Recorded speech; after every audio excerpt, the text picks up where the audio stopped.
apakah ahli tadi pernah menyatakan bertemu bahkan berkomunikasi 2 kali via WhatsApp dengan terdakwa seperti itu tadi ya? Menyangkut apa kira-kira? Apakah itu bagian dari assessment atau observasi atau yang lainnya? Silakan.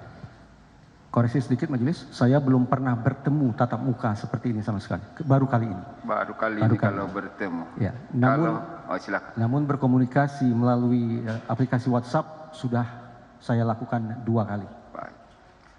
Pertama kali yaitu ketika seingat saya beliau baru menjabat sebagai Karo Paminal. Divisi Propam Mabes Polri, berarti sekian tahun silam dan saya sudah lupa itu tahun berapa. Sementara komunikasi kedua adalah sesaat setelah saya membaca di pemberitaan di media massa bahwa beliau ditunjuk sebagai Kapolda Jawa Timur. Isi komunikasi WhatsApp saya kepada saudara terdakwa pada 2 kesempatan itu adalah komunikasi ketimuran majelis. Saya mengucapkan selamat. Saya selalu menggunakan kata insya Allah berjaya dan bermanfaat. Itu yang selalu saya utarakan. Baik.